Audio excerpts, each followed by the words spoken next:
Alright, YouTube, I've continued to have people ask me about the Standing Rock protest and my thoughts on it. Now, I've already actually made a video some time ago on the situation there. That was back when it was a little bit less brutal, actually, though, than it is now. So I figured, no, humor people, I'll make a new video on the topic. I think the situation is largely unacceptable. There's an open and outstanding legal question as to whether it's even legal for this pipeline to be built. Meanwhile, while the government, including retard Obama, refused to address the situation beyond a little bit of lip service that they paid to it, saying, oh, it's a regrettable situation, but then they don't lift a finger to help. At the same time that they're doing that, they're ignoring the fact that there may be an outstanding legal issue and allowing brutality to continue. And I think at this point, when you're spraying people down with water cannons in freezing or near freezing temperatures, it goes well beyond the realm of police brutality, which it has been for some months now, into the realm of an outright human rights abuse that would not be tolerated in any civilized situation. These are not people that are gathered in an urban center breaking windows and burning cars. These are people that are standing out there miles from civilization in an open area who have erected a sort of camp, who have been denied water access, who have been harassed continuously, who have been attacked in many cases apparently without provocation, including people who aren't even part of the protest, journalists. Sometimes from the lamestream media itself, journalists getting attacked at the same time. This is an unacceptable situation. It's also a very dangerous situation. You have hundreds and hundreds of protesters, sometimes thousands at certain moments. They're now threatening to bring veterans in to muster arms. And you have hundreds of militarized police. They're firing on drones that are attempting to document the situation, again without provocation. They're firing on protesters for no reason. They're spraying people down in cold temperatures. It's unacceptable. It shouldn't be happening. This is the United States of America, not North Korea, not Iran, not some other tin horn dictatorship. The government is not supposed to be acting in such a way. Neither are the police. In any realm, in any sense of decency, they shouldn't be acting in this way. Additionally, it's a public relations nightmare. The lamestream media has done little to report on what's happening at Standing Rock. They're ignoring it the best they can. This is the internet era. This is the era of the non-mainstream media force. This is the era of the true free press, of by and for the people, not of the corporate media. These people need to understand this, otherwise they will continually fail. In essence, because there is an outstanding legal issue, the government should step in. They should say this is going to stop. The protesters have, at the moment, a legitimate concern that the pipeline itself is illegal. At the very least, it would make sense to route it around this sacred land. I understand it would cost more money. I think that the taxpayers of this country would rather foot the bill for installing a few extra dozen miles of pipeline to go around this disputed area, as opposed to spending much more money continually fielding heavily armed police drones, police APCs and so forth in the area. I think I would rather pay a few pennies more in taxes to alleviate the situation by addressing the fundamental cause of the problem than pay the same amount to see people abused meaninglessly. And that is what it is. It is meaningless. There's no legitimate reason for any force to be used on the protesters. They are standing there erecting some barricades. They're being denied water. They're being sprayed down in cold conditions. They're having rubber bullets and tear gas fired at them constantly. We've had journalists injured. We've had people arrested again without any meaning whatsoever.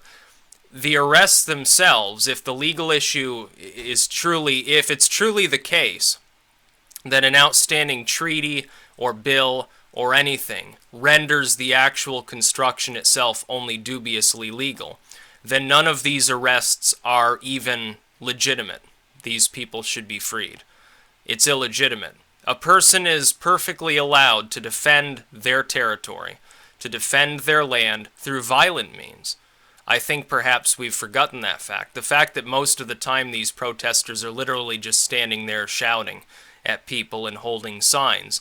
doesn't mean that they shouldn't be able to bomb out a bulldozer, to firebomb an APC. If it's true that the legal situation is that the pipeline is itself illegal, then any force deployed there to push people off of their sacred land is an illegitimate occupying force. Technically speaking, under our laws, it would be legal for these people to react violently. The fact that they haven't, I think, shows great restraint, because they're being abused constantly.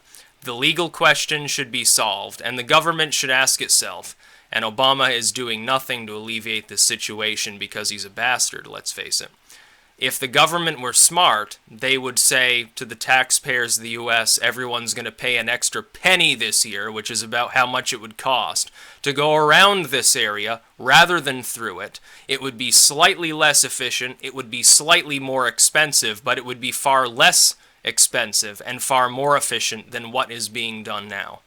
It's not like the problem's going to be solved, by the way. You build the pipeline, who's to say that people won't continuously vandalize and attack it? It will cost more down the road. It's not pragmatic to put it through the area they've proposed to put it through. I'm wondering whether it's even necessary for it to be built in the first place. Let's say it is. Go around the area. Move it a few miles off to the side. Alleviate the problem. There, no more protests. No more issue. The thing is, the government tries to solve every situation through brute force, and sometimes that's not a proper solution. We tried this in Iraq and it didn't work very well. We're trying this in Syria and it's not working. We tried it in Libya. Obviously, it fucked everything up there. If you want people to continuously protest and vandalize the pipeline you're planning to build, then all you have to do is build it as is. Continue along with your plans, brutalize people for a few more years while the world watches. They're no longer paying attention to CNN and MSNBC. They're paying attention to blogs and YouTubers. They're paying attention to people that are uploading footage they're taking at the protests themselves. It's a nightmare for public relations. I think it's a terrible idea to maintain the status quo on site. I think it's a terrible idea. I think it's very brutal. I think it's also potentially illegal. They should work on trying to solve this issue. And so far, the federal government has done little. Obama comes out and says, well, it's regrettable what's going on. Well, that's not action. That's words. You need to pair that with action to get anything accomplished. You should know this. You're supposedly well-trained in everything. You're an expert in every field with the Nobel Peace Prize. And yet you're not acting like a peacemonger. You're acting like a piece of crap. And people increasingly are understanding this. The government doesn't give a crap whether all these people live or die. Doesn't care if they freeze solid out there during a really cold day. Doesn't care. They just want their pipeline. But we've got to start thinking in terms of common sense. Does it make sense to save a few $1,000,000 to put this pipeline through where they're planning to put it through, with an outstanding legal question, with thousands of protesters sometimes on site, having to force these people out of the area only to build a pipeline that may be vulnerable to sabotage in the future when it's built? Is that sensible? My answer is no. It's much more sensible to put it around the area so you don't have the same problem. The thing is, they're saying, oh, it's more efficient. Oh, well, we've got this land is ours, legal and clear. That's not exactly the case. We're not sure if it is. There's an outstanding legal question as to whether it's actually even legal to build it in the first place. Why don't you wait, remove the police from the premises, tell the construction company to get its ass off the premises so that the protesters disappear, and wait until the issue is resolved properly and legally? And if you find that it is legal to build it, why don't you ask yourselves if it's going to be more efficient down the road if somebody ends up attacking the pipeline? I would think it would be less efficient. I would think it would be much more dangerous. But these people aren't using common sense now. We've seen for months now it's been nothing but a lack of common sense at Standing Rock.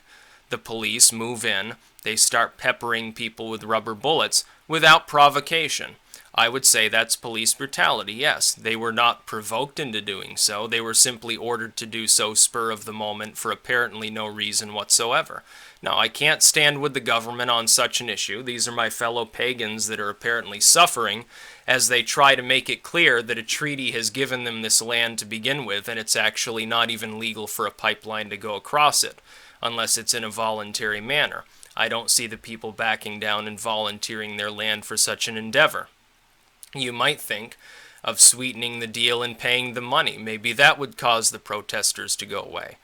You're going to have to deal with that fact. You gave them the land, supposedly, according to treaty, they own this land. Well, deal with it. Go around their land or sweeten the deal or do what you need to do. But simply firing tear gas at people isn't going to help. We're not in the TV media era. You can't just tell CNN and Fox and MSNBC not to talk about it and expect people not to know what's going on. It's getting posted footage on YouTube, on Facebook, on Twitter. What the hell are people going to do reacting to this? They're going to be a little bit perturbed. And it's going to be one-sided, by the way, as far as the story that gets out. If you really want to air your own grievances as a government or as a state or as a corporation, then you can't simply suppress mention of it in the media. But they haven't learned this lesson. They haven't learned anything from the last election that we just went through. They haven't learned anything from the last couple of years of non-stop mimetic firestorm that's engulfing and destroying the lamestream legacy media. They haven't learned anything from it. The poor, poor souls. Oh, they're so fucking stupid. Fox, MSNBC, CNN, and all the rest. Oh, they're so retarded. They're so dumb. Yeah, I'll stand with the protesters. Fundamentally, I don't have a problem with the concept of pipelines and stuff. Bury it, raise it up, whatever you have to do. Yeah, maybe unsightly sometimes. I'm not anti-oil. But if this is sacred native land that's been given to them, if they have the right to determine what's put on it, and you're completely ignoring that, pretending that the legal issue doesn't exist, it's not going to make the protesters go away. It's not going to make the response, especially online, be any less. And tens of thousands of people checking into the protest on Facebook just to confuse local law enforcement as to who was actually there and how many people there were. This is the power of the internet. Much, much more powerful than any police force that's being fielded anywhere in the world. Like I said, you should be very thankful that these protesters haven't gone home, gotten a bunch of firearms, and come back. It'd be a bloodbath on both sides. You're very, very lucky this hasn't happened. If there's an outstanding legal issue about whether this is even legal to build the pipeline, and these people go and they arm up, or if these veterans they're talking about actually show up in arms with their combat armor and everything and open fire, you may not even be able to do anything about it. You may be forced in court when you're trying to convict these people of murder or genocide or whatever you'd convict them of. You may be forced to admit that ultimately it was a move of self-defense. That would not look good from a public relations point of view. You're out hundreds of officers and you don't even have a legal case because of the way the law is crafted.